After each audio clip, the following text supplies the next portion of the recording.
This is Booked on Rock. I'm Eric Senich. Our guest this episode, Alan Walden, manager, publisher, agent, promoter, and author of the brand new book, Southern Man, Music and Mayhem in the American South. Written with S.E. Feinberg, Alan Walden's Southern Man is the memoir of a life in music during one of the most racially turbulent times in American history. It presents the voice of Alan Walden, a remarkable, sensitive, humble, and brilliant man. A boy from the country who serendipitously, along with his brother Phil and best friend Otis Redding, helped to nurture a musical renaissance. It's the story of a son of Macon, Georgia, and his passion for R&B and rock and roll at a time when it took wits and a southern persistence to overcome the obstacles on the hard scrabble road to success. The tragedy of loss, disappointment, and betrayal, along with the joy of victory, optimism, and hope, and taking a dream right over the mountain. That dream led him to work with and nurture the talents of a virtual who's who of Southern music, from Sam and Dave and Percy Sledge to Boz Scaggs and Lynyrd Skynyrd. Anyone who was alive during the golden age of R&B and Southern rock remembers the music, but Alan's narrative invites the reader to the center of the story, into the studio and on the road, to backroom deals and backroom brawls. It wasn't always peaches and cream. The music business is tough, and Alan Walden was one of the toughest kids on the street. He had to be, in order to survive in a world of guitars, guts, and guns.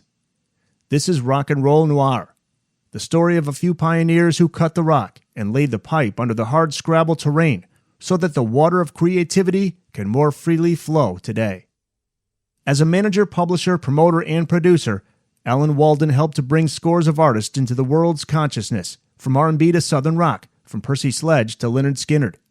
Alan is an inductee into the Georgia Music Hall of Fame and is the recipient of numerous gold and platinum records. He was recently honored by having a rehearsal room named after him at the newly restored Capricorn Studios. Alan currently resides on his ranch close to his beloved Macon, Georgia, with his wife Tasha, and continues to advise and encourage young people going into the music business. To hear a playlist of the music discussed in this episode, just head over to the show notes page. Alan, thanks so much for being here. It is a pleasure speaking with you. Thank you for having me. I consider it an honor to be here. Well, I got so many questions to ask you about the book, but let's start with where you were born and raised, Macon, Georgia. And I've heard stories of Macon from some of the famous folks who are also from there, Dwayne Allman among them. Always depicted as a beautiful, picturesque place and the birthplace of Southern rock. You said you moved away from Macon just once. It was for 5 months, and you would have crawled back if you had to. How would you best describe Macon to those who've never been there? It's a very quiet Southern town that really caters towards music and musicians. They've always found it comfortable here, and we get a good many that come here just to see where the others have been, you know.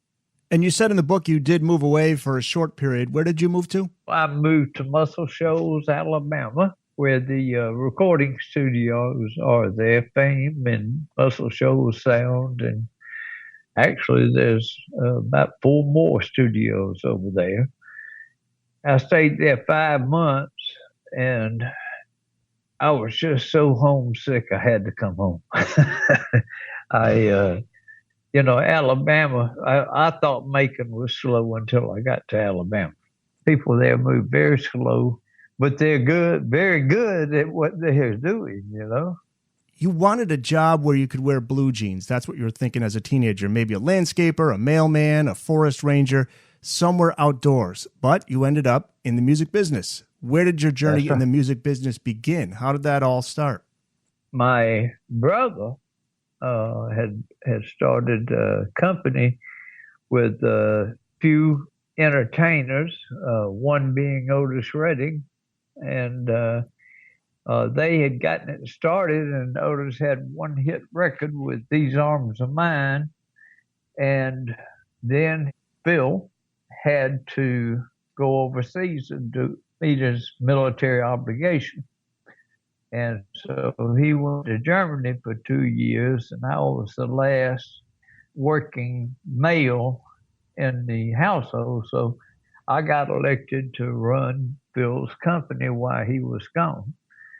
And I had about 12 hours training before I stepped into the management shoes of Otis Redding and a couple of other artists, And it was something that was brand new to me. I had no experience other than helping Phil book bands for high schools and colleges and things like that. But I stepped in and just made the best of it.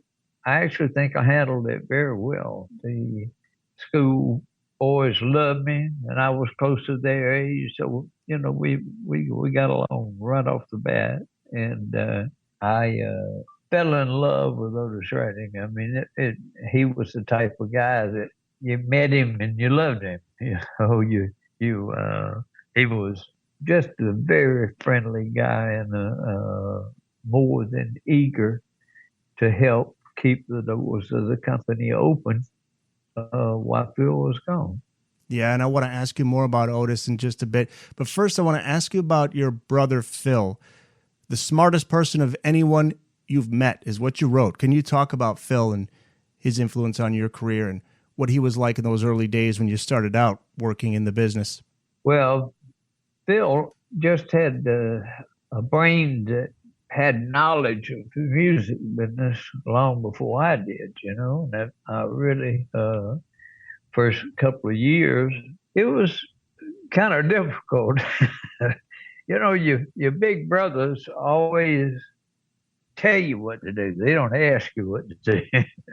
And Phil was that way. He was the natural leader of the company, and he handled it very well. I mean, he got us pretty well trained, Phil was a leader, and Phil was had been knowledgeable of R&B music long before many white people ever thought of it, And he was a leader in being able to understand black people.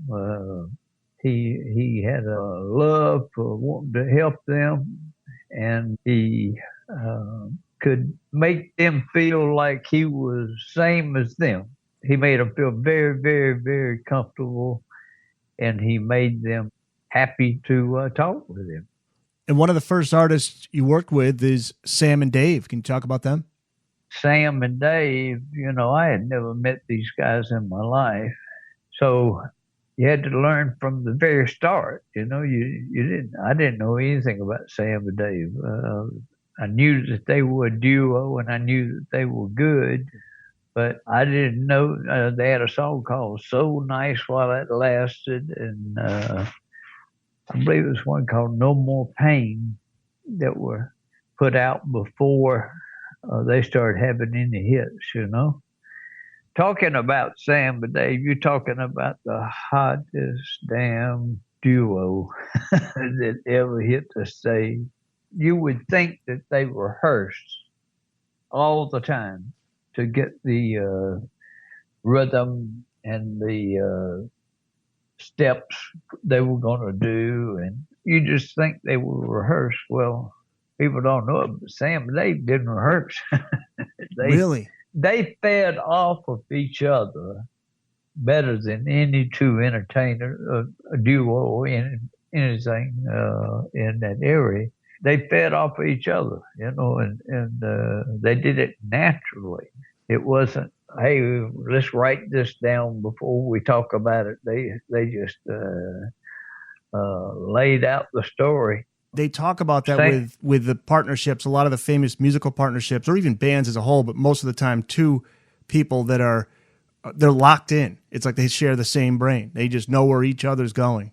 Automatically. You would think they rehearsed these steps forever, but man, they would come out and their arms would be together like that, and that.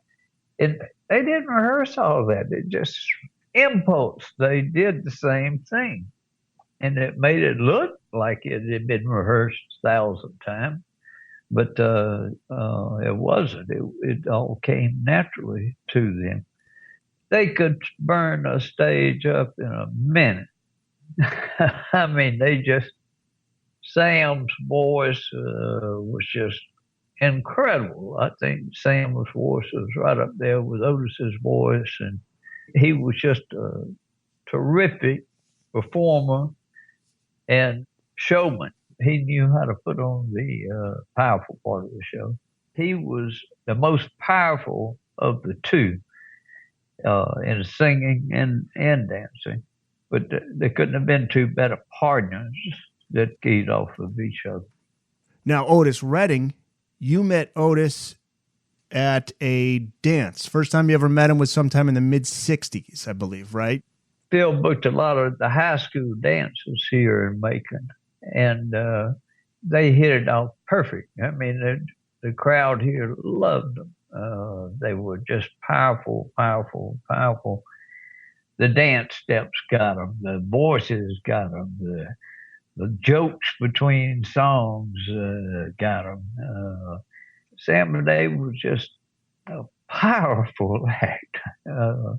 They set fire under Otis several times, and it was really hard to do to try to set Otis on fire, you know. People like Joe Tex and Wilson Pickett, maybe, you know. But Sam and Dave they went after Otis with fangs. They were wanting to beat the number one act so bad, and they did. I mean, they put fire on him, and they made him work.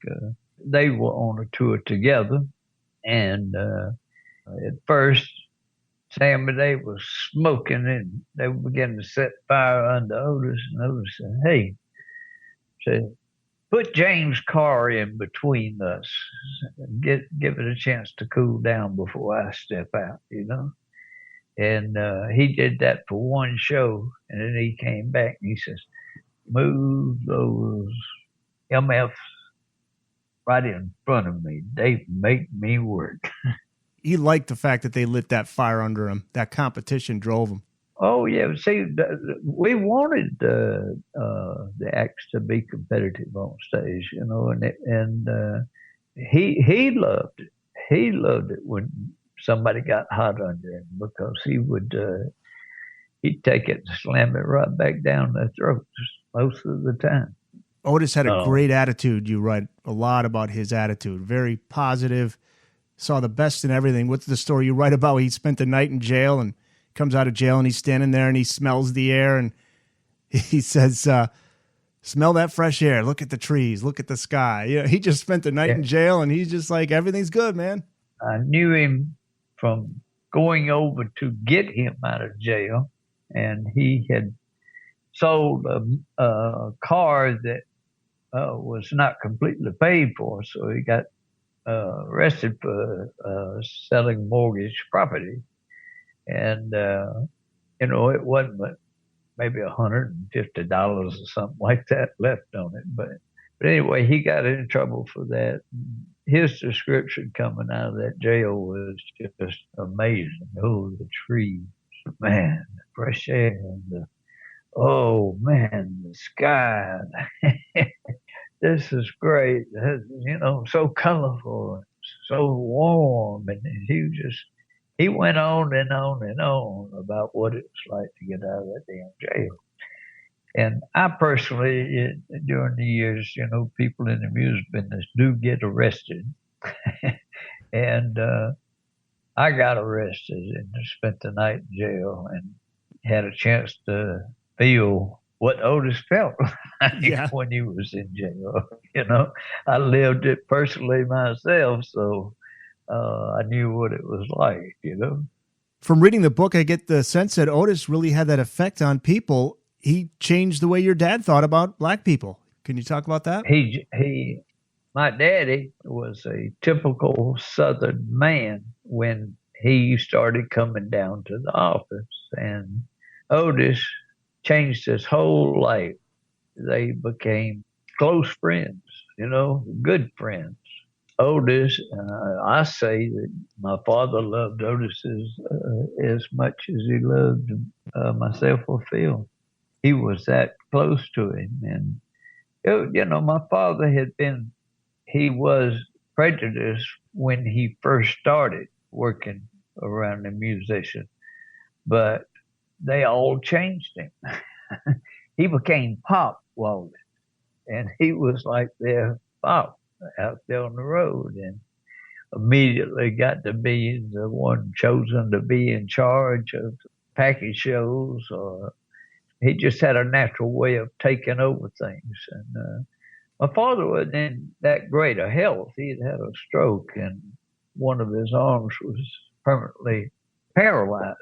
And so he had this club that if a guy was horning about money, paying the money and all that, my daddy would throw that arm up in front of him like that and say, you got to do this, you got to do that. And my daddy would get into the box office and get with the taxman. He was the taxman nightmare.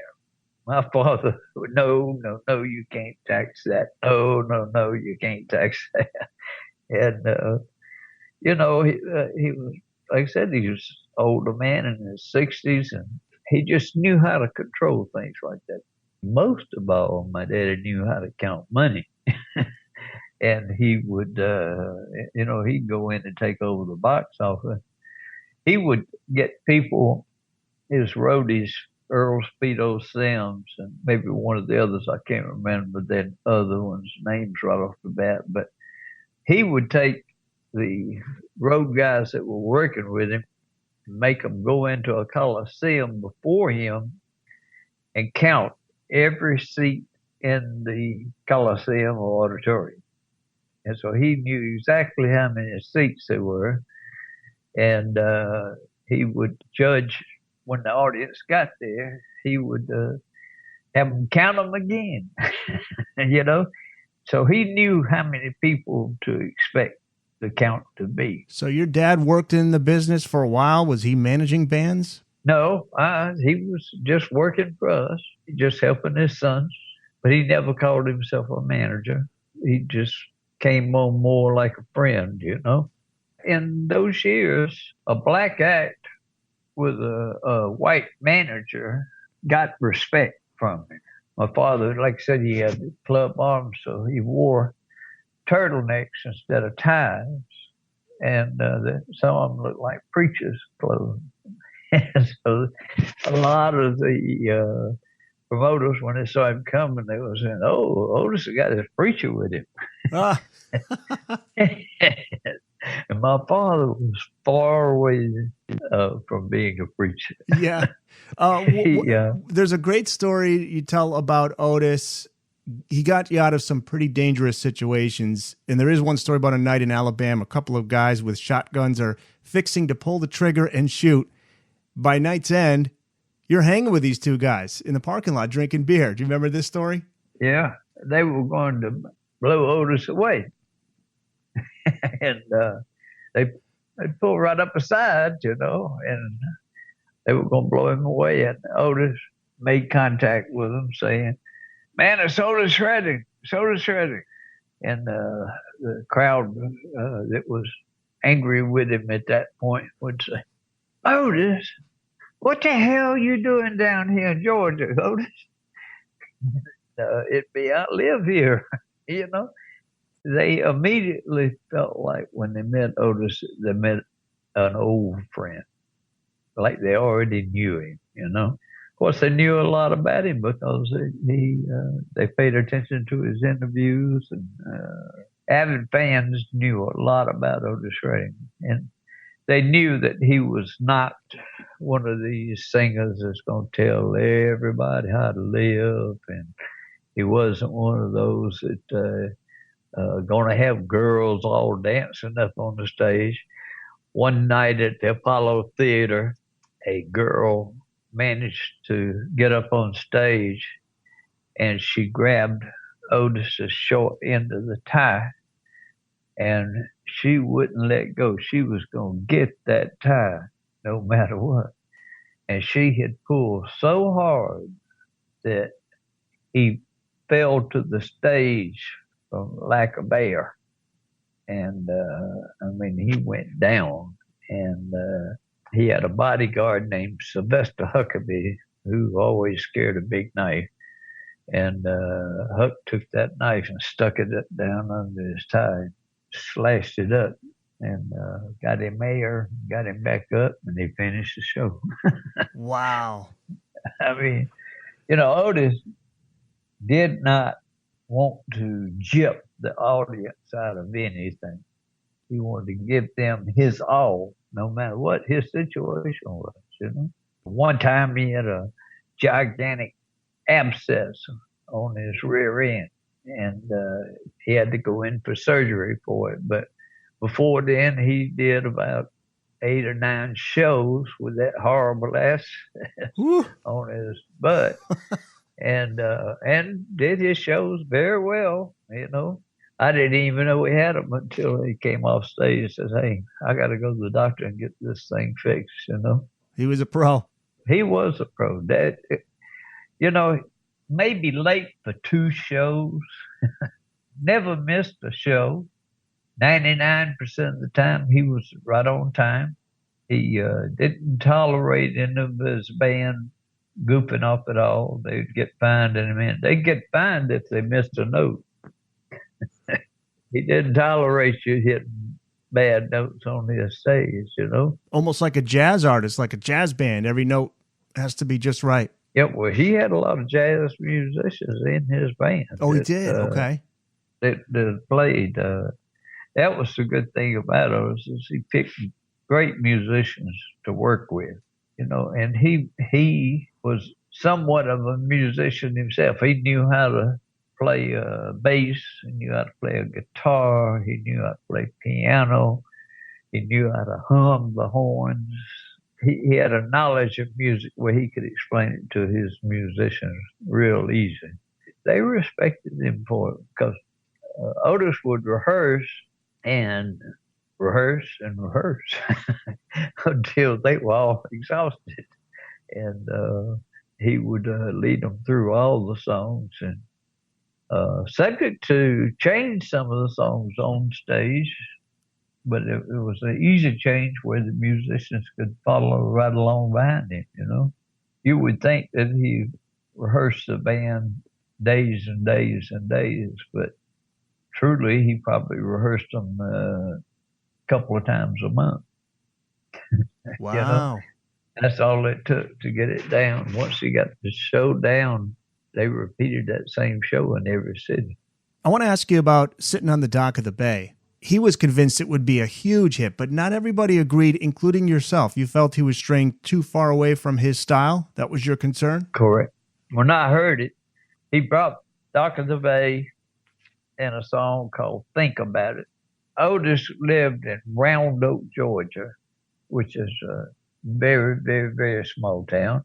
I lived in Round Oak, Georgia. We were next door neighbors, even though we were a mile apart, He would sometimes take the band there to his ranch, and he would rehearse them there in the backyard around his swimming pool, And, man, it was a gas. It was a gas. One of my most fun things to do was to write songs with Otis Redding. And I could spit out the words and hear it turned into a song. And it would be good, And I said, "Damn, those are my lyrics. That's great." I never had written a song before, Are you credited on some of the songs? I am on Champagne and Wine, and I did on Chained and Bound, and Mr. Pitiful, and Your One and Only Man, Ton of Joy. All of those songs I contributed on, but I never asked for credit because I was learning how to write, If it had been me just trying to write the song by myself, I would have never happened. But with Otis there, it made it easy. Sitting on the Dock of the Bay is co-written by Steve Cropper. Mm-hmm. Okay. So he brings this song to you. You hear it for the first time. You're thinking, I don't know if this is going to fit. This is not. Well, I thought that it strayed too far from his style.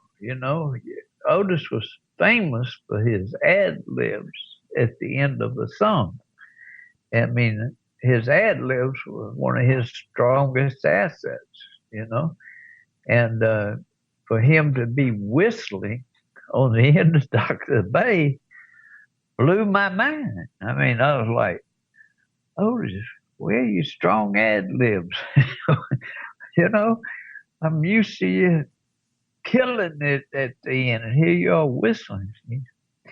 He said, I let Otis call me my family name Red because I had red hair. I didn't let anybody else except my family call me Red. I didn't like that name. He said, Red, this is going to be my first million seller, not million, million.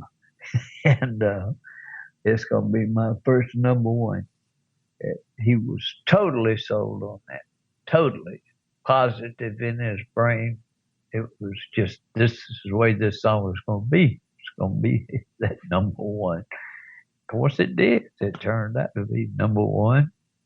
There was another song called Think About It that Otis had written with Don Covey. It was done on the same session. He played me. It was more like his usual style. It had strong ad libs and all of the good stuff in it. Otis stood by his guns. He believed in sitting on the dock of the bay. And if he had not gotten killed, I don't know if Dock of the Bay would have been a big record for him. Topped the charts after he passed. Right. It says here, now this could be wrong, this is Wikipedia, so you could correct me, but it was recorded by Redding twice in 1967, including once just 3 days before his death. Right.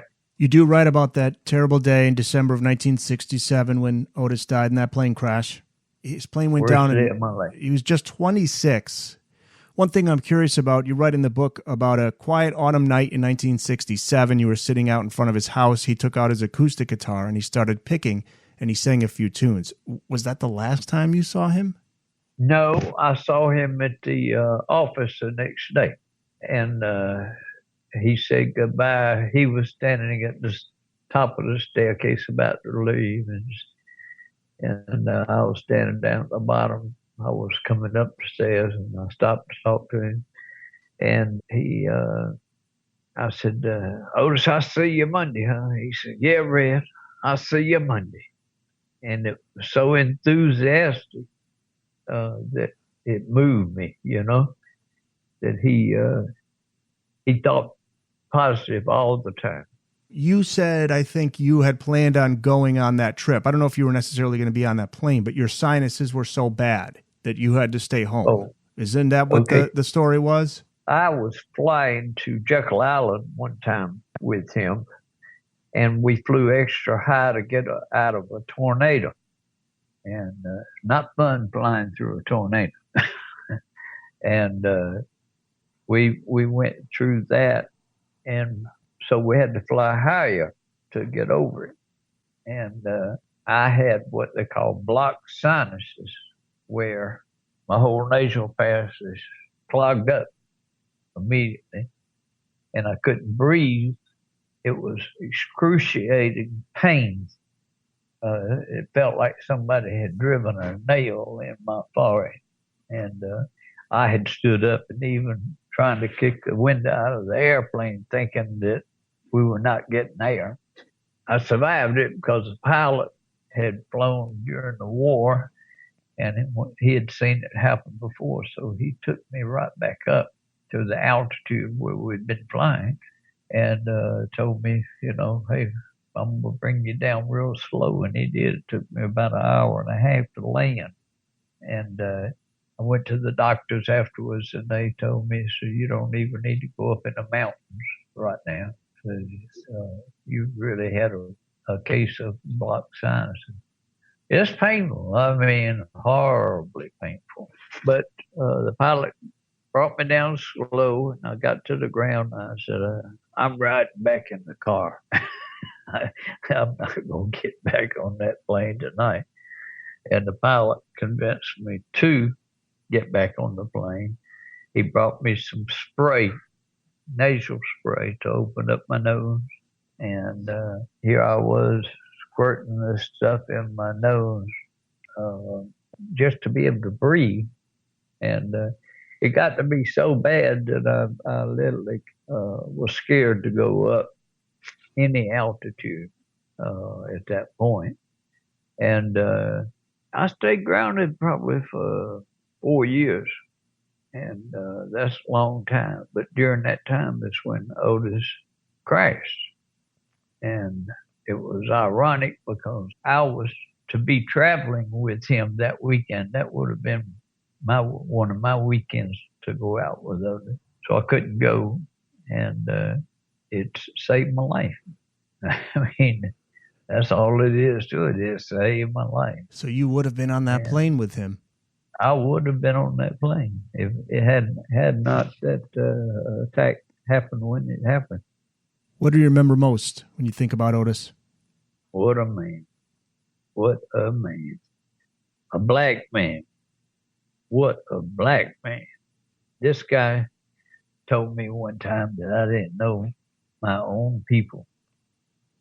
And I'm like, oh, hell yeah. Here you are. You're a black man. You're going to tell me I don't know about white people?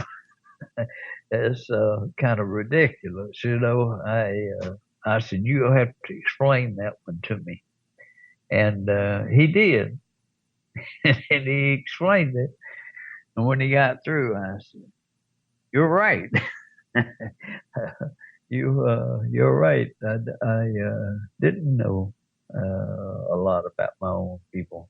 See, they got to see it every day in their natural lives, you know, the prejudice that existed back in those years.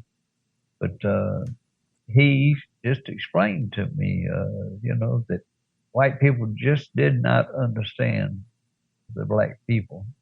And then he named off the areas that he didn't think that white people thought very much of the Negroes. And it was, you know, it was right. Another example of it was I invited him to my wedding, and Phil wasn't even home yet. I got married, and I wanted him to come to my wedding.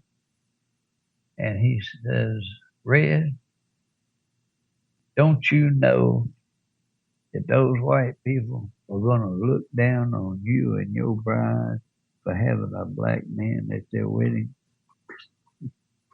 And he was right. He was right.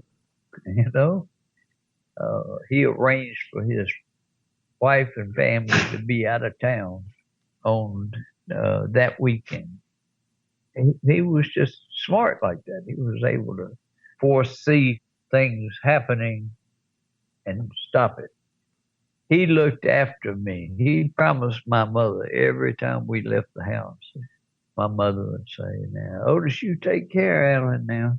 And he said, don't worry, Miss Ronnie. I'm going to be right on him. He's going to be right with me. He'll be safe. And I was. Otis had Speedo, who was not a small guy, was his road manager. And Speedo just came to see me yesterday. If I disappeared for any length of time, he'd have somebody out there searching for me. Find Alan, find him, you know. He don't need to be out there by himself, you know. For some reason, I just wasn't scared, man. I was walking 125th Street in Harlem in the days when all the riots and things were going on, you know. I walked through Newark, New Jersey when they were burning it down. And I wasn't scared. I wasn't scared. I felt safe the whole time. Well, not the whole time, but 99% of the time. Because you had Otis by your side. Had Otis by my side. probably had a pistol in my pocket. In those days, you did carry a pistol to be safe, you know. The Booked on Rock podcast will return after this. Here's a statistic you have to be very proud of. By 1966, you had the largest roster of black talent in the world, and all That's right. Right out of Macon, Georgia. All of them. That's right.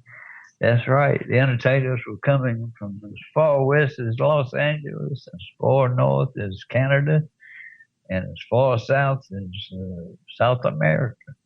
The black acts, once they found out that we treated them right, that we didn't tamper with the money or anything, that we were honest people, they flocked to us because it was very unusual for a white man to treat a black man good in those years. And Phil and I were two of the forerunners of being liberal with black people.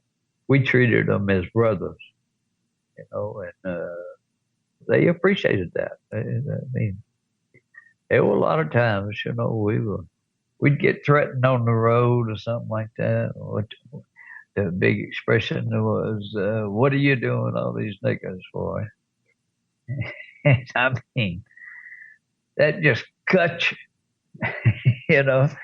They didn't realize they were talking about my friend in addition to my artist, you know.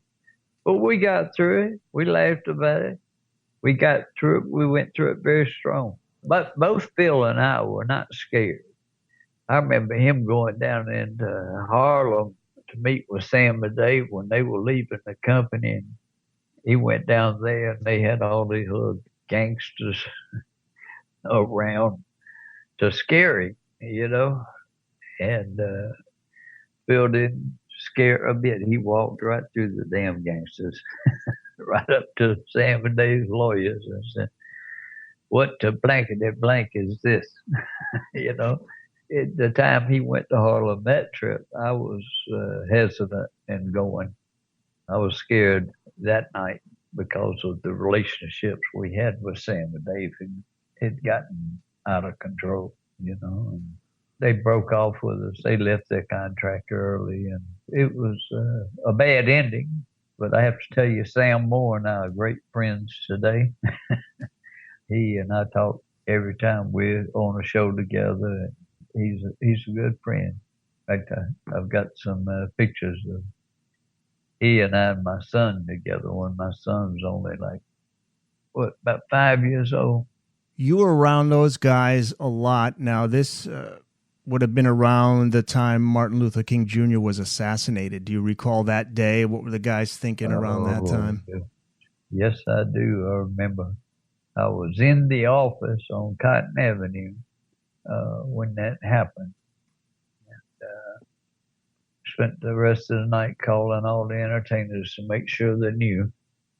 And not only when he was assassinated, but when the Kennedys were assassinated, it was powerful feelings there.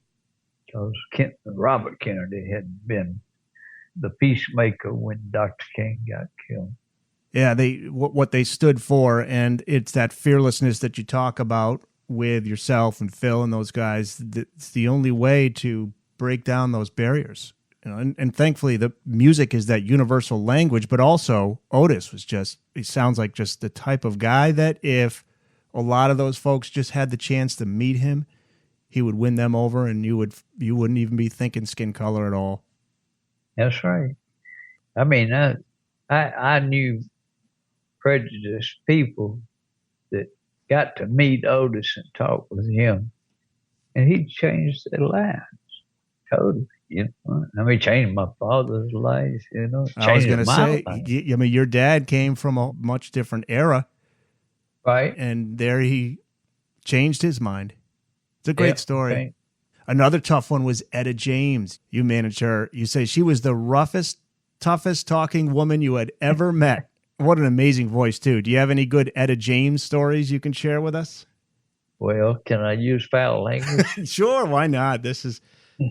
If I can't use foul language, I can't talk about Etta James. You can use whatever language you want. Listen, She Eda was- James was as tough as any man out there. I mean, she went on the road when she was 15 years old, and I'm talking about alone, not with parents chaperoning and all that. She was she could out motherfucker anybody.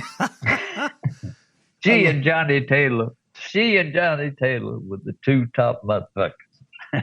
Was that her favorite word or favorite two words? Yeah, and see, I used to tease them, tease Johnny mostly about it. But I said, Johnny, you got to teach me how to say motherfucker the way you do. I said, motherfucker. And he was right. I mean, I was right. He had a special way of saying motherfucker to let you know I will bite your damn head off. That's hilarious. Motherfucker. Yes, sir. She could out cuss a man. She was big enough to bust a man up. She was the first act that I went to see in a black nightclub. The first, before Otis. You know, I went and spent an evening with her and had a ball. I mean, we just had a ball.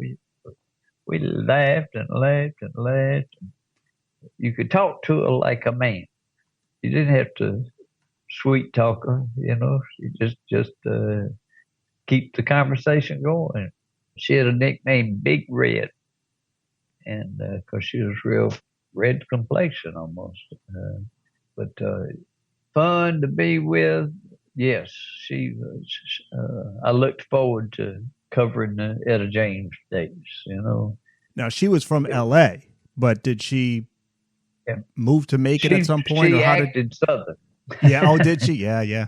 Yeah, she acted Southern. When I say acted Southern, she had the almost Southern accent.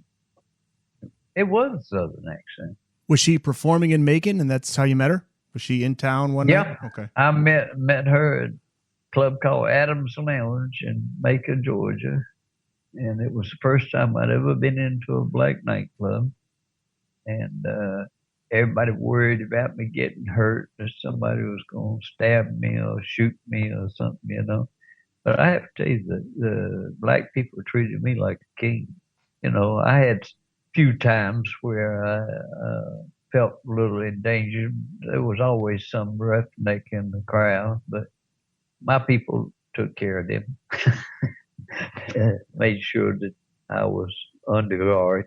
But Etta had that deep voice.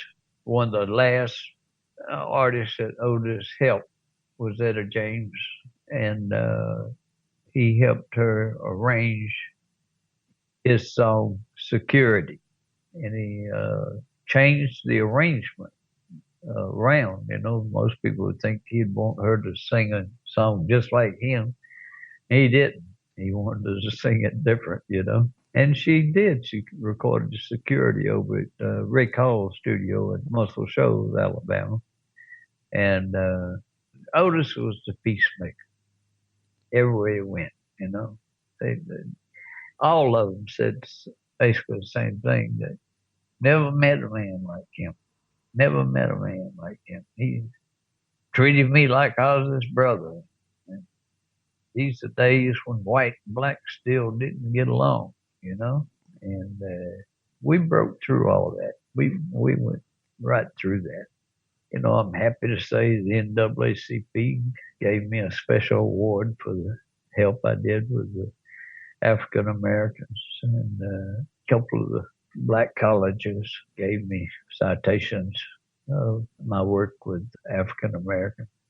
Well deserved. Tell you the truth, I hold those awards right up there next to my gold records, because they were just as important to me. Dwayne Allman, another legendary musician who left us too soon. You, Phil, and Frank Fenter founded Capricorn Records. That's the label that was responsible for introducing the Allman Brothers Band to fans. Now, you found out about Dwayne through your brother Phil. Dwayne was a session musician at the time. And is it true? It's in your book. He lived in a tent outside the studio. He rather than get a room, did they offer a room to him? And he said, no, I'll sleep in a tent. He took the tent outside the studio. Tell me about the first time you ever met and saw Dwayne perform. What do you remember about that? Well, that was here in Macon, and they performed in a library, and they went over very, very big. It was something new for the audience all the way. I mean, they just didn't know what to think of all the guitar work and how powerful this band was. When they got an encore, they got a real encore. I mean, it was they put it down, And Dwayne was a super creative musician. He and Phil put that band together, and I can't take any credit on that. I did work with him for 2 years, but it was really Phil's project. Yeah, he saw Dwayne. He said, "Let's form a band around Dwayne," and they do. J-Mo, by the way, lives about a half an hour from me here in Connecticut, in the U.S. Really? Yeah, and folks I know that have run into him from time to time. They were a very unusual group. J-Mo was a brother, no matter whether he was black or white or what, he was a brother. And they took good care of him. They made sure that he was treated equally as they were, wherever they went. J-Mo, I don't know if you know it, but he played with Otis before the Allman Brothers. Is that right? And yeah, he played drums for Otis and Joe Tex and Percy Sledge. He played drums for all of them sometime ago. He was the most popular drummer in the South. Wait a minute, I got to take that back. He ran second to Al Jackson. Okay. Al Jackson was the best drummer. Yeah.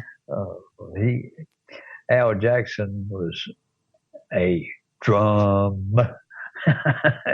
This man, when Otis would be in the studio and he'd hum the horn lines to the horn, da da da da da da da da, and then he would sit down with the guitar with Steve Cropper and play out the guitar parts, and then he'd get with Duck or Louis Steinberg and play bass, But then he'd turn around after he'd been through it with all the musicians but Al, and he'd turn around and look at Al and he'd say, "And you just stay with me."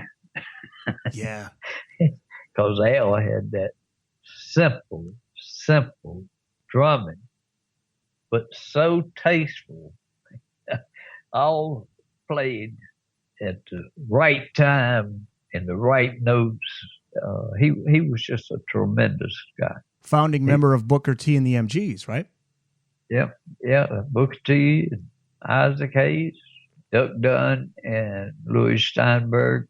Steve Cropper was the only guitar player that I know of. Bass, already said. Drums. It mostly, except for them, they were mostly the same band. But Al just had that soulful beat, so simple, Listen to him, he's like, pop, every beat right on time. He knew where to place the soul in the drums. Getting back to the Allmans, what a lineup. Dickie Betts, Dwayne, Greg Dickie Allman. Betts, one of them. Dickie Betts is my favorite Allman brother. Yeah. Do you still talk to Dickie? I do. When we're on the road and see each other, we always talk, Dickie doesn't talk a whole lot, but when he does, he has some very interesting stories to tell, I was lucky enough to meet him during my radio days. I introduced him at a show, and I had to ask him about In Memory of Elizabeth Reed, the story behind that. And he told me the story. Yeah. He told me the story. I was blown away. I said, that's great, because you never know. Like I say, he's a quiet guy. right there on the tombstone. Yeah, exactly. You saw the name on the headstone at Rose Hill Cemetery. What a guitarist, man. What a guitarist. And then Barry Oakley on bass and J-Mo and Butch Trucks. Now, at first you wrote that they were not welcomed by Macon. A lot of people there looked down on them. They were treated as bad as the first Negroes had integrated because of their long hair, lifestyle. And they were treated, they were harassed, you know. They'd arrest them in town for almost anything. Once the Allmans had a hit, the white kids started loving them. You know, they really ended up becoming big Allman Brothers fans. And once Macon swang in behind them in Atlanta, Allman Brothers were well launched on the way. And there's the famous photo of the band completely nude. It's inside the gatefold to their 1969 debut album. The photographer had the idea to take the picture of them. They agreed under one condition. Can you tell this story? They would get naked if the photographer would get naked. And he did.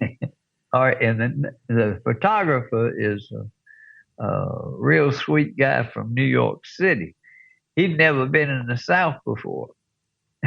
And they told him, you know, if you're going to shoot us naked, your ass got to be naked too, you know. And so they did. They got him naked. He shot the whole shoot naked. Then Dickie got his pants and ran and hit him. And here is this New Yorker down in deep South Macon with no pants on and literally scared to death that they were going to leave him out there in the damn woods. They had him totally convinced that he was going to be left out there without his clothes. He said he was almost in tears before they finally gave him his pants back. Really? I think he was in tears a couple of times because he had water coming out of his eyes. He was paralyzed. You know, it was one of those where he didn't know whether to believe this group of Southern guys they were going to do it or whether they weren't going to do it, you know. And he took some of the best pictures. I mean, I loved his work. You know, he was good. He was Stephen Paley, who happened to be Stephen Paley of CBS. So he was no lightweight with his father being at CBS there. Yeah, he was big time. He was big time, and he was great. I mean, great pictures. Came back for second, third shoot, and he just shot good pictures, and he became a accepted Northern boy. Very fast. He was initiated very quickly. Be friends with the Allman Brothers. The Booked on Rock podcast will return after this. You write in the book a lot about the determination Southern bands had, and the Allmans lived up to that description. They played some rough clubs. They had to panhandle to get to the next gig and make it through toll bridges in their Winnebago and for food and for beer. But they just kept going, and there were some dangerous places they played too. In fact, things got real ugly. Can you talk about the gig in North Buffalo at a club popular with the mob? It's called Aliotta's Lounge. The owner, Angelo Aliotta, tried to shortchange the band, and then their road manager, the late Twiggs Linden, decides he's going to fix things. He decided he would fix things, and he put a knife guy into a guy 3 times and killed him. I mean, he didn't survive. It was another horrible day. I mean, Twiggs Linden was still in my right arm with the Allman Brothers. I mean, if we had business to speak with the Allman Brothers, half the time we ran it through Twiggs. Let him do it, you know.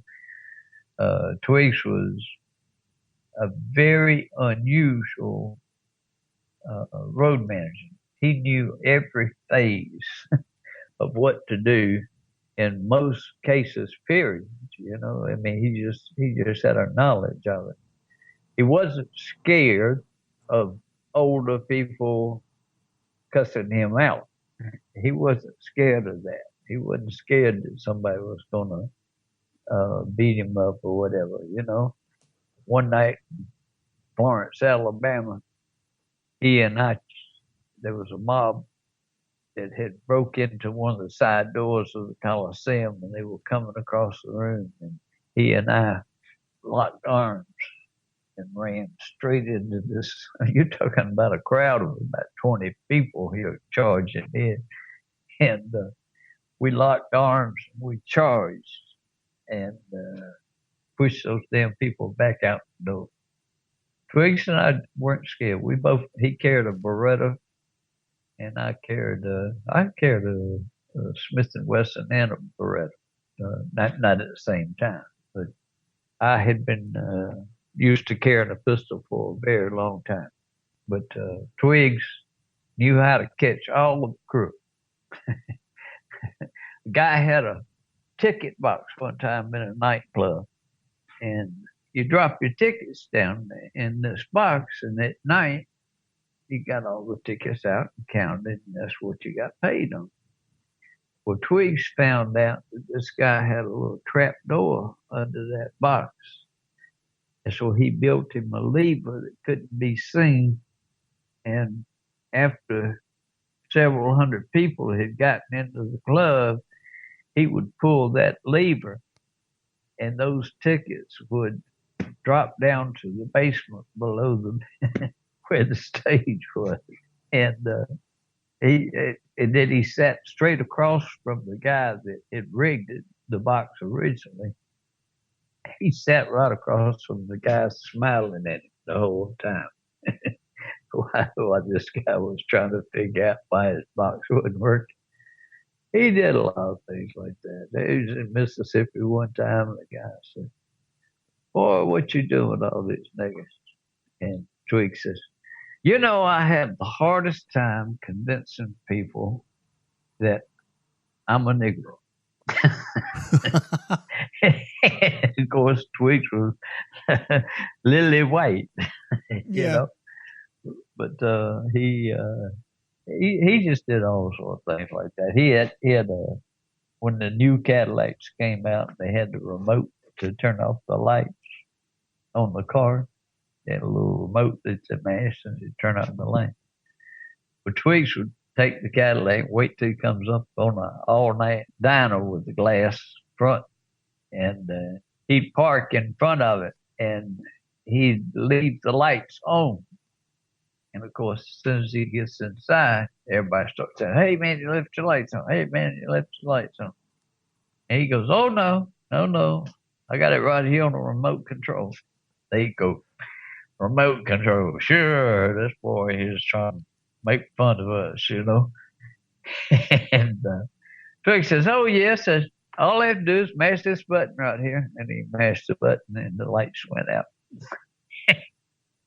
And they couldn't believe it. I mean, they could not believe this guy has a remote control of his lights.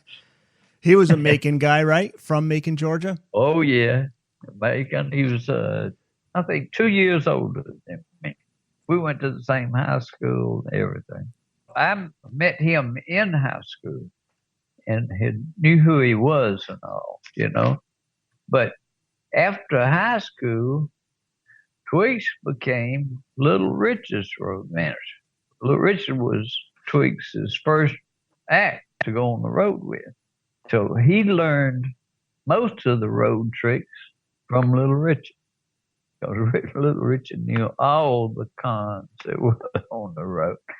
I mean, he knew them all, and he'd tell Twiggs about them, and Twiggs would go out there and play with them and mess them up where they couldn't get away with the tricks. And he was smart enough to unroll the tickets. And he says, "Oh, look right here. The numbers change. Wow. Why does the numbers change here?" What it was, they would change the numbers, and the numbers will start running backwards. So instead of counting the people that were coming in, they were counting the people that went out.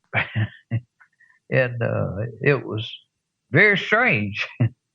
But Twigs just had all sorts of, he had instincts of what to do. I mean, he walk into a box office, first thing he do is tell the promoter, let me see your tickets. And the first thing he would do was count off those tickets. He said, oh, change numbers here. Let's get rid of these. And he'd pull them all over, tear them up, throw them in the trash can. They're no good to us. They got the wrong numbers on them. So he was sharp. And he did this with some of the sharpest promoters in the world, you know. I'm talking about people. Henry Wynn out of Atlanta was a huge black promoter. And Henry and I actually got along good.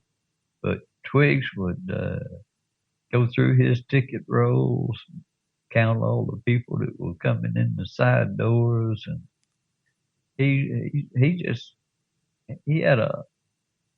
was just on the ball. You needed a guy like that on the road. Definitely needed someone like that. Oh yeah, I mean he did it like he was born into it, you know. We didn't tell him to go do these things. He just came up with these things. And he loved, like I said, he loved playing games on the promoters if they were playing tricky with him. He arrived at one place in Virginia, and they were 20 minutes late or something like that. So the club had, like, over half of it had already filled up. And Twig says, well, you're going to have to send them back outside and make them pay it again. Club owner says, hey, we can't do that, man. These folks are already in here. They already paid their money. You know, they're ready for the show. And you talking about putting them all back out, making them pay to come back in again. It won't work, you know. So he said, I'd solve that problem. He said, just let me take my two guys and we're going to count everybody that's in the club. And they had the little counters, see, and they go around and click on every person. And they say, okay, you now owe. And give him the amount of people that were in the club, you know. He just had a way of handling the business very well. We talked about the stabbing. That was 1970. And he did spend some time. He did some jail time. And then in 1979, he died in a skydiving accident. He died in a skydiving. Let me tell you about that story. He told me that if I ever get killed jumping out of an airplane, don't you worry about me. I won't feel a thing. And when he jumped out of the airplane, he never pulled his ripcord. And so he killed himself jumping out of the airplane. Did you know he was struggling with depression? I know he had talked that about, if I died jumping out of an airplane, don't worry about me. I won't feel a thing. But I never thought that he would jump out of an airplane and not pull the chute. I just didn't think he would do that. I thought he loved life too much. But and he was working. I think he was working with the band Dixie Dregs. I think he was right. He had a job. He was. But see, when Dwayne got killed, Dwayne was Twig's idol. I mean, he idolized Dwayne. Of course, Dwayne got killed while he was in the psychiatry ward, I believe, if I'm not mistaken. So very much like Barry Oakley. Barry Oakley was also devastated by Dwayne's death. Yeah. Yeah. The eerie thing was that where he passed in that parachute, Duanesburg, New York. Yeah.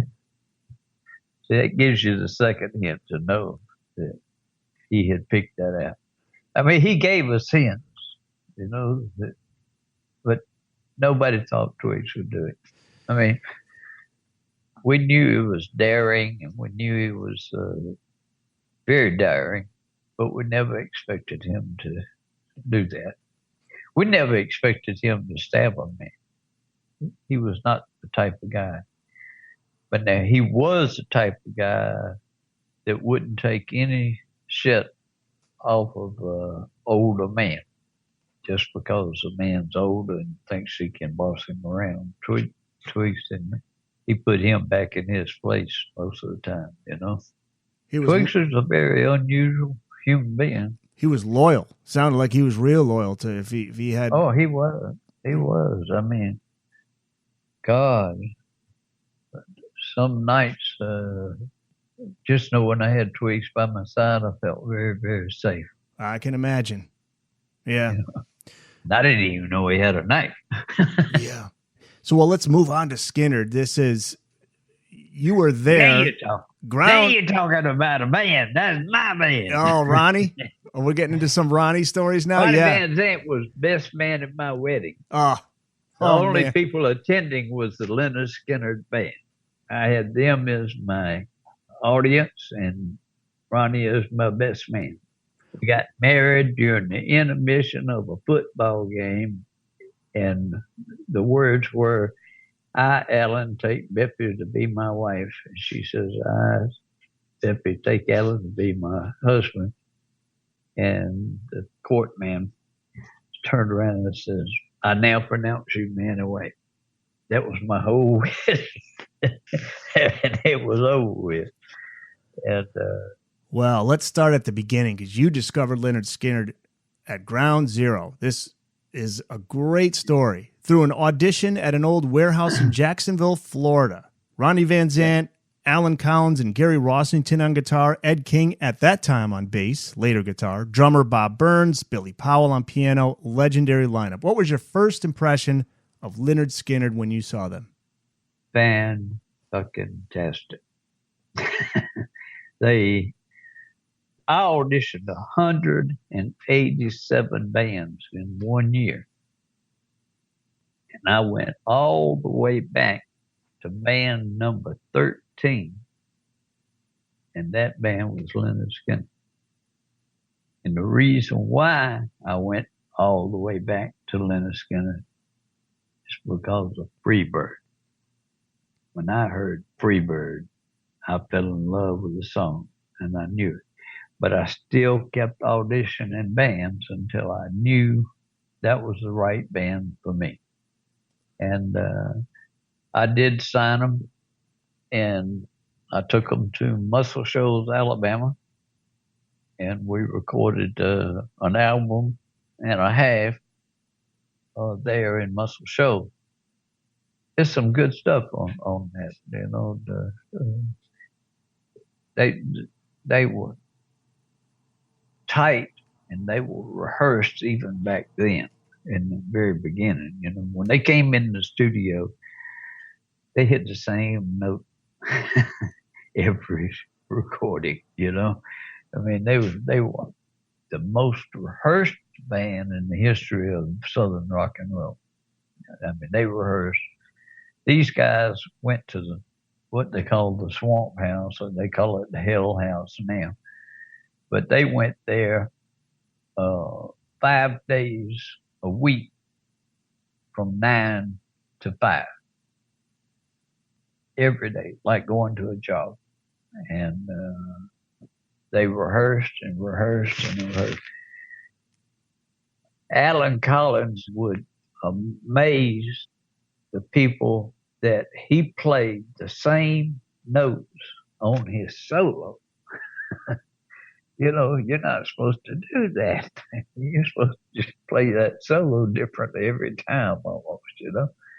And he didn't. Their notes were rehearsed, and even the solo was rehearsed. He played the same notes. Everybody in that band was well rehearsed. The only one that was weak on the rehearsal part was Bob Burns, who was a very close friend of mine. But they rehearsed and rehearsed and rehearsed. And we picked out Atlanta and, of course, Jacksonville. and Gainesville. We used those three cities as a test on our new material. We would go down there and play, see what the response was, and go back home and maybe rewrite part of the song or make some changes and everything, and come back, play it again. And those were our test cities where we tested the play.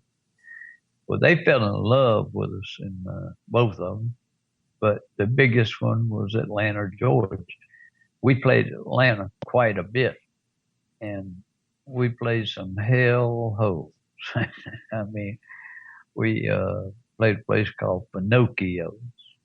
Mostly junkies and hardcore alcoholics went to Pinocchio. And I told Ronnie, I said, if you can entertain these suckers, you can entertain the world. You can. These junkies are out here without a fix, and they have the Jones, and yet they are up there playing their ass off, and entertaining the shit out of them.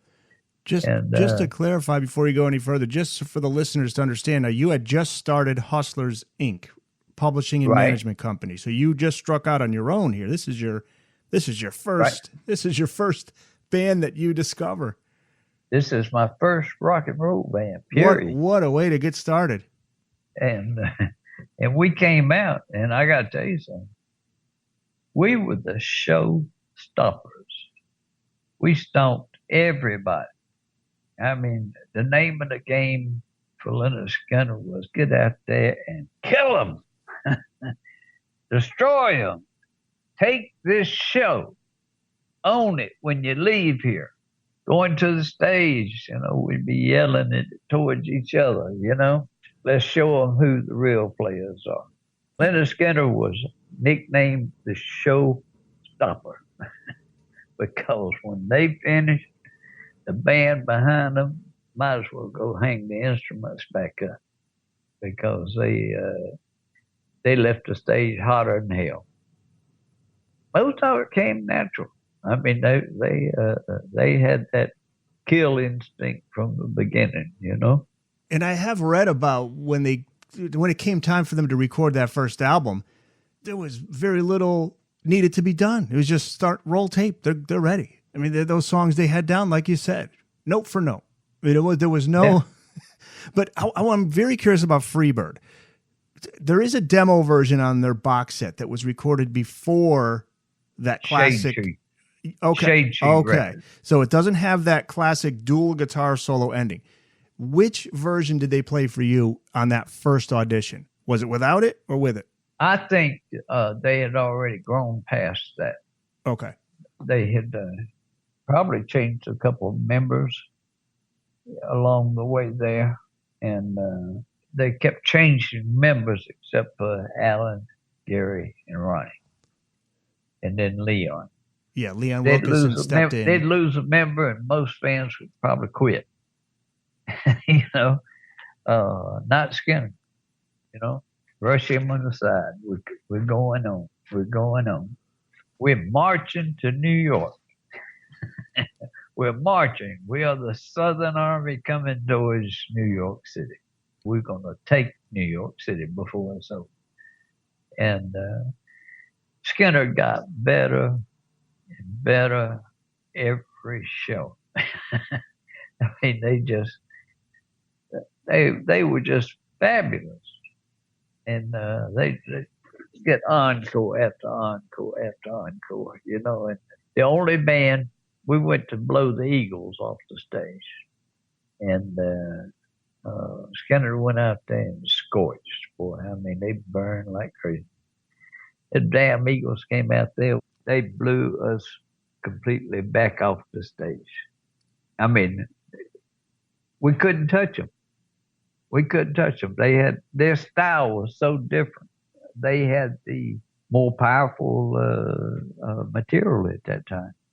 I was disappointed because their manager was a real asshole. And we really wanted to blow them off the stage very bad. We missed them, and you won't believe this, Dave Mason blew Skynyrd off the stage one night. Really? We weren't expecting that at all. I mean, it just came on like gangbusters, you know. But the thing about the Skynyrd was they were gangbusters. They, from the very first note, you know, which was usually "I ain't the one," starting off the set, you know, and I ain't the one that pulled the gun on you, you know. I love that drum opening. Oh yeah, That I'm kicks telling in. you, that Skynyrd. When I met them, I told them, I said, "Now we're gonna do all original material. I want it to all be original." And say, you know, the audience may not be hip to it, and they may not know the song, but they will before the night's over. You know, let's put it on them. Let's put it on them hard. And we'd go out there expecting some of the bands, kind of like we nailed Neil Young. Yes, Sweet Home Southern Alabama. man don't need you around anyhow. Man, you know, and you got songs like Sweet Home and Freebird that are now just a permanent part of music history. That's right. The Booked on Rock podcast will return after this. Well, I want to ask you about Ronnie barefoot on stage. Was that something he did from day one? Day one, all the way up to the Who tour, when there was so much power on the stage with the wiring that he would have easily could have been electrocuted. And so for the Who tour, he started wearing shoes. He just had that. He had that presence on stage, man. Just, oh man, with the hat tilted down over his eyes, and he just had that magic. Now, the other thing I want to ask you about is he was legendarily known for being able to recite lyrics. He never wrote down lyrics. Like, you play a piece of music for him, he'd come up with the lyrics. He would say, "Guys, give me a half hour, I'll be back," and he would sing into the mic, no piece of paper in front of him. Is that true? Yep, that's true. Say, get right in the face, right in the ear, and that's it. Their rehearsals, Ronnie would take like 20 minutes out. And during that 20 minutes out, he'd write a whole damn song and come back to him with a whole new song. And he was one, let's put it this way, Otis Redding and Ronnie Van Zant were my two most prolific writers. I mean, he could write songs so fast. I gave him a title of Saturday Night Special. You need to write a song about Saturday Night Special. Damn if he didn't do it that afternoon. I told it to him that night. He rehearsed it the next day and put it down the next day. I mean, they worked like a machine. These guys were like a machine turning out songs. But, you know, they kept most of their sets played. They had a few changes in Freebird and a few changes here and there, but basically it was the same set that they started out with as a writing team, you know? His vocals, there was a toughness to him, but a sweetness in his voice. Yeah. I don't know if that makes sense to you, but there was a combination. Makes perfect sense. Yeah. Makes perfect sense.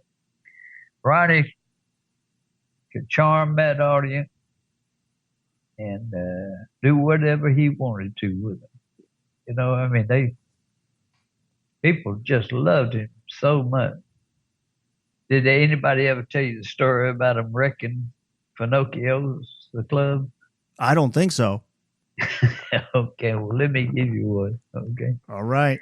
They were playing Pinocchio's, and Pinocchio's had started treating them bad, not good. And these guys were only getting like $1,100 a week, playing 4 to 5 sets a night. And get very little money. But buddy, they go out there and they knock it out, knock it out, knock it out. And like I said, they entertained all the junkies and everybody that was in that club. You know, they were charmed by Skynyrd. The fact that Ronnie had a few fights where he just literally stomped the hell out of somebody, and they loved that. They loved the tough guy, you know. One night I saw him get into a fight. There was a girl that came from Florence, Alabama, and she was a Greek girl and beautiful. I mean, she was beautiful, beautiful. And she was Ronnie's when Ronnie was in town. Okay, that's the way he put it. She's mine when I'm in town. But he didn't ever say, "Oh, I love her" or anything like that, you know. And this guy came in and he was bail bondsman. And we didn't know he was bail bondsman at the time. But he leaned over and grabbed Andrea and pulled her towards him. And Ronnie turned around, pointed at him and says, "She's with me, man." And goes back to talking to me. And a few minutes later, the guy's pulling on her again. He says, "Excuse me, man. I ain't going to tell you again. She's with me." And a few minutes later, the guy jerks her all the way over to him. And Ronnie said, "Excuse me a minute, Alan." He walked over, picked up Andrea, set her over to the side, and looked at the guy and said, "Motherfucker, you don't listen very good." And beat him up so bad. I mean, it was horrible. Then the rest of the band jumped on him, and they were passing his head around in a circle. And every one of them were taking a tag on him when he came back. And his face did not even look human when they had finished with him. Wow. And so I get Ronnie and Andrea out, and get them to my car. And I said, "Ronnie, I got to go back in and check on this guy. Somebody's got to take him to the hospital, you know." And so I go back inside, and I said, "Hey, fella, let me talk to you." And I said, "Sorry you got beat up the way you did, but to be honest, you asked for it." And I said, "But we'll get you to a hospital. I'm going to sue every one of you motherfuckers. I'm going to take it all to court. I'm going to get every dime of money y'all got. I'm going to do this and that." And I said, "Motherfucker, I came in here to save your fucking life. And you're sitting here talking to me like this." I said, "Fuck you. I'll let him have you again."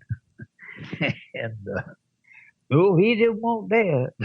So he went and hired a hitman, a real legitimate hitman, guy straight out of prison. Okay. And he hired this guy to kill Ronnie. And we're not talking bull or anything. We're for real. Holy shit. He has hired a guy that just got out of jail for being a contract killer and has told him he wants to kill the guy that got beat up, wants that guy to kill Ronnie. Ronnie got word because the guy that he hired happened to be a friend of Ronnie's. Okay. And so Ronnie called me up and says, "Hey, this guy's getting serious. He's got a contract out on me to kill me." And I said, "What are you doing right now?" He said, "Oh, I'm at the garage shop working." And I said, "Well, you pack your ass into that Toyota and get Gary and Alan, and y'all come to Macon, and we're going to take my Lincoln on to Atlanta. And I spent the afternoon making what I call dum-dums, shaving the bullets so thin that it almost would be a sheet of metal hitting him instead of a bullet. And it's like the hardest blow you probably ever get in your life. And I had made me probably 10 or 12 of those and had them in my pocket. And we went to Atlanta and started looking for him. And every club that we knew he went to, we went to. And he always just left. he just left. We never did catch up with him that night. But we got to the owner of Pinocchio's, the place where we wrecked and everything. We got there, and there, I think the manager there was a guy named Gil. And Gil told us, hey, they know that you're here, and he don't want any more to do with it. In fact, he has left town. He knows that y'all are looking for him, and he has left town. And that ended it. Wow. The guy ended it knowing that we had come up there with me carrying a gun and the same person that beat the living hell out of him. And that ended the whole problem. He didn't try to hire anybody anymore. That is a story, Alan. That is... Well, you write in your book, when it came to Ronnie, you feared no man when you were with Ronnie. He got into it with a bartender at Richard's Rock Club in Atlanta who was like 2 feet taller than him and big muscles. And Ronnie, he accused Ronnie weighed about 260. And he thought Ronnie stole the bottle of whiskey. And right. He snatched a bottle of whiskey out of Ronnie's hand, carried it back to the bar. He thought he stole it from the bar. And Ronnie went walking back up to him and snatched that damn bottle of whiskey out of his hands. You don't steal my damn whiskey. And this guy looks at him real mean. Ronnie gets right in his face and he says, I'm going to tell you something. I will rip your dick off and stuff it down your throat. Do you want to have some trouble with me? and he was dead serious. He was not playing. You probably don't know this one either.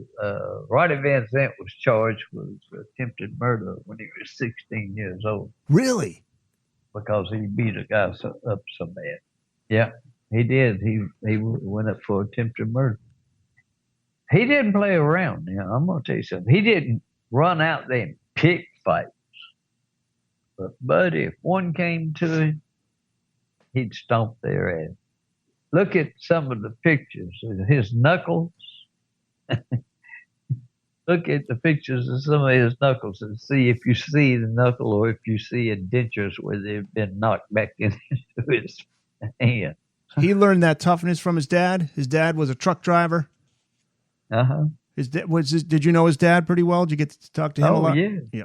Lacey and I were buddies. Lacey, yeah. And his sister, his mama was too. And I got to tell you something. Ronnie's mother and daddy were both tough as nails. Yeah. I mean, you didn't fuck with Lacey Van Zandt. He was he wasn't as tough as Ronnie, but he was up there in that league. Sister would tell somebody to fuck themselves in a minute. She was sweet as she could be, but boy, if you crossed her, she gonna work your ass over a little bit. And listen, Johnny and Donnie, all of them were fighting. The whole family was fighting. I laugh about it because at one time it was said, I'm not sure about the girl yet, but there was Ronnie, Donnie, and Lonnie. Lonnie was the girl, and they were a tough family. They came from a tough side of that. They came from a side of town where blacks stopped right here. Van Zant's lived right there. I mean, they were right on the border of the black neighborhood. Do you talk to Johnny and Donnie? I talked to Johnny a few times, but I got where I didn't go see Skynyrd a lot anymore. By then, Johnny had come in. I went to see him when they did their 20th reunion and all of that. And I was at one show, and one of the stage managers stopped me from going up on the stage. Stand on the wing. I'm not trying to get out there where people can see me. I'm behind the curtains on the wing. And they wanted to get rid of me. And next thing I knew, Johnny Van Zant was right there. So he stays. Oh, cool. And so Johnny and I we've always had kind of a friendly relationship. You were among the few who got to hear Sweet Home Alabama for the very first time. In Jacksonville, Florida, little shack at the edge of a river? I sure did. I was floating down the river. Ronnie had supplied me with a boat, a trolling motor, a cooler full of sandwiches, a cooler full of beer, and some pot, and a guy to drive the boat. All I had to do was fish. I'm fishing that Alligator Creek behind the rehearsal house. It was originally called something else. Wasn't rehearsal house. Hidden Hill. It was originally, the Hell House was called Hidden Hill. Anyway, I'm fishing and I'm 6 miles up the creek now, and I'm hearing Sweet Home Alabama coming up that water 6 miles to where I'm fishing. And I'm hearing Sweet Home Alabama being written while I'm drifting down the creek towards the rehearsal house while they were writing Sweet Home Alabama. And I stopped it when I got even with the little shack.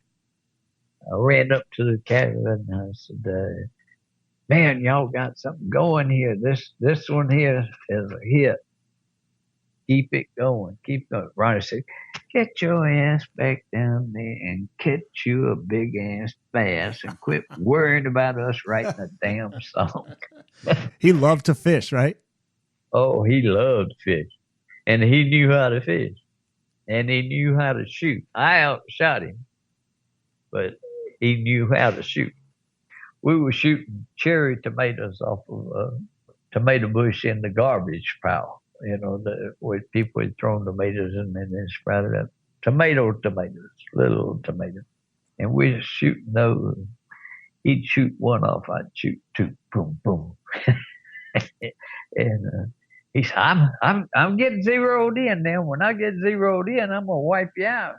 And of course we had to stop before he got to show me his stuff, You write about that plane crash on October 20th, 1977. Man, you've been through some hard times. You've lost some of your best friends, Otis, and then Ronnie, and of course Steve Gaines, and the vocalist Cassie Gaines, and the road manager Dean Kilpatrick. They all perished in that plane crash. You were very upfront and honest about your feelings regarding the plane, the pilots who flew it, and their manager, Peter Rudge. A tragedy that could have been avoided. In fact, you say if you were their manager, you would not have let them get on that plane. After Otis Redding's plane crash, I told all my band, no private airplane. I don't want to see you on a private airplane. You fly Eastern or Delta. And if you can't fly those, you're going to have to drive it. Because I wouldn't let them fly on private planes to go to work, I wouldn't. I was just against that. I lost one in a private crash, and nobody really knows what happened to Otis's plane. They know that it swerved down to the left, and it was on the landing approach, and he didn't have but something like 5 seconds to correct it, and he didn't make it. And they crashed. And I was the one that had to tell his daddy. His daddy didn't even know that he had been killed. And I called to tell him how sorry I was that Ronnie had been killed. And he didn't even know it. You talk about a hard conversation, you know. And, I went down for the funeral, and it was sad days. A man with so much spirit, so much guts, to lose one like that, you just shake your head. You don't know what to think, He shouldn't have died. And he and Otis Redding both shouldn't have died. They shouldn't have been in those damn private airplanes. If I see a band in a private airplane, I will tell them to get out. In several interviews where they were talking about Skynyrd, they said, one thing's for sure, Alan Walden wouldn't have even let them get on a private airplane. And what did Pete Rudge do? Put them in a plane. Did I read something about Aerosmith could have used that plane, but they said no before Skynyrd got on that plane? No, Aerosmith owned that plane. Did they own it? Skynyrd bought that airplane from Aerosmith. Really? Uh-huh. It sure did. It's just so sad. But what's ironic is they crashed into a swamp. They wrote songs about swamps. That was one of their main topics, is swamp. The song Simple Man would be the most fitting song. Is it your favorite Skynyrd song? You write that it's the most fitting because it's so true about Southerners, the simple life. Is that your favorite Lynyrd Skynyrd song? Oh, I have to put it up there with Freebird. They both are the hottest songs to me. Simple Man. Did you know Al Cooper didn't even want to record Simple Man? I don't think I knew that. Ronnie had to take him out to his car and tell him to leave the studio because he didn't like Simple Man. He said, you check in tomorrow, we'll have it ready for you. What an amazing career. And the book, Southern Man, Music and Mayhem in the American South, written with S.E. Feinberg. It is out on November 9th through Jawbone Press. Right. Pretty much available wherever books are sold. Is there any specific websites that you want to direct people to get a copy, or just they can go through all the usual channels? Yeah, well, Amazon. Then we have lots of book signings. We have numerous book signings that I'm going to do. And if they're successful, then we'll keep going across the country with it, That's great. And I know people can find you on Facebook, too, so they can keep up to date on what's happening with you. AlanWalden. You can find Alan Walden on Facebook. Well, the book is outstanding, Alan, and so glad you finally decided to write one. My whole purpose, one of the main reasons why I wrote the book, was to let the truth be known. I've read so many jive-ass stories on Otis and, horrible stuff. And it just pissed me off so much. I said, one day I'm going to write a book and set all this shit straight. And finally I did. I ain't got it all straight yet. It may be a volume 2. Oh, yeah? Yeah. There's enough stories to go into making a whole new volume. Great picture of you on the front there. I see the name Outlaws behind you. That's another band that you managed, right? Right. The Outlaws were a storming ass band too, man. Green Grass and High Tides and Freebird were the 2 songs that made those 2 bands. And the Outlaws were a country rock band. in the beginning, and that's when they had Henry Powell playing with them. And they smoked Skynyrd numerous times. And of course, that was my goal after I'd been let go. I said, they burn their ass up. But Ronnie liked them, right? Put up their ass. And, Ronnie liked it. See, Ronnie liked competition. He loved it. He welcomed it. But when we burned him a couple of times now, he wasn't loving a whole lot that day, those days. It wasn't but about 10 or 11, but that was 10 or 11 enough. We let him feel the guitar. Huey Thomas was one of the best guitar players around, period. I mean, he just played with so much taste. I've seen him go out in front of an audience that was dead to the Outlaws. We like in Detroit. This wasn't a big city for the Outlaws. And Huey Thomason was there with the Outlaws, and they were just barely getting over. And then he took his solo, and the whole crowd went, wow. And he let it be known then how powerful he was on guitar. Huey could play, man. I'm talking about, I've seen him stand them up, stand them up, stand them up. Alan Collins, he was my Dwayne Allman. Okay? Everybody talks about Dwayne. Well, I talk about Alan Collins because when they played together. Alan and Gary Rossington. Yeah. When they played together, it was unreal, you know. I mean, it was just unreal. And then when one night we lined up, I think we had 7 guitars on stage. And you talk about a night of rock and roll. Those two bands together, best music you'd ever want to hear. I mean, the Allman Brothers, when Skynyrd hit them, they knocked them off the stage. The review read, Freebird was the highlight of the day. And I looked, I'm standing over there smiling at my brother. Alan Walden, this was great. I want to close it with 2 words. Rock on. Thanks, Alan. Take care. Bye-bye. Thanks to Alan Walden for taking us through his book, Southern Man, Music and Mayhem in the American South. And a special thanks to Steve Roth from Jawbone Press for making this interview happen. If you have a local independent bookstore, pick up a copy there and support not just Alan and S.E. Feinberg, but your local independent bookstore. A link to find your nearest bookstore on our show notes page.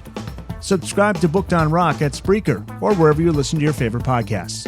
You can find us online at bookedonrock.com, on Facebook at facebook.com/bookedonrockpodcast, on Twitter at bookedonrock, the email address, thebookedonrockpodcast@gmail.com. You can also contact me through the website. And if you're an author of a book on rock and you want to be on the podcast, just send me an email. I'm Eric Senich. Thanks for listening, and join me again next time for another episode of Booked on Rock.